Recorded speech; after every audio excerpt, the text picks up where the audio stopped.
Hi everyone, this is yet another episode from Profitance. So in the previous episode, we were discussing what were the benefits and relaxation the GST department has given to its fellow taxpayers to survive this lockdown period.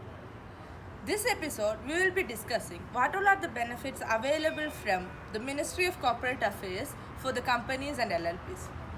So first of all, I would like to discuss the most important relaxation given by MCA for the companies and LLPs. As we all know, there is huge penalty imposed by MCA for late filing of forms and other settlements and other procedures through MCA 21 portal. However, MCA has given an option to fresh start for all the businesses. That means there is no penalty or late filing fee for any of the forms or settlements needs to be filed through MCA 21 till September 30th. That means you can comply with all the pending compliances for the previous years from 1st April 2020 to 30th September 2020 without paying any late filing fee. So make sure you comply with all the pending regulations and compliances before 30th September without paying any additional penalty or late filing fee, and make sure you have a fresh start for your businesses. Moving forth, MCA also has relaxed various compliances under Companies Act 2013. So, as we all know, the gap between two board meetings in a company in a financial year cannot be more than 120 days. So that means there will be at least 4 board meetings in a financial year.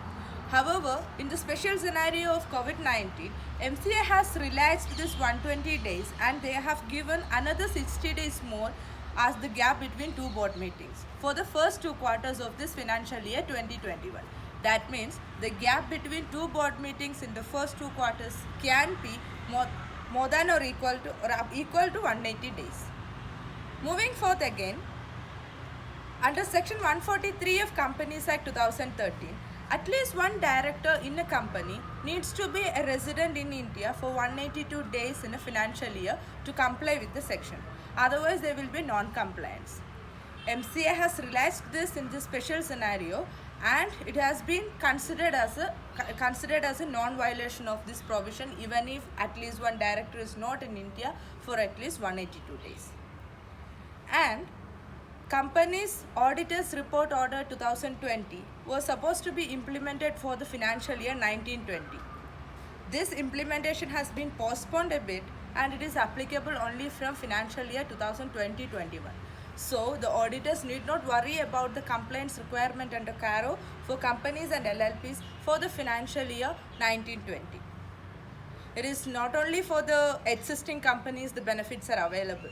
MCA is considering the newly incorporated companies also.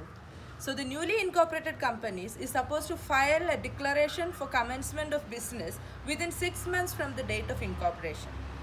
This 6 months has been extended for further 6 months for the newly incorporated companies this year.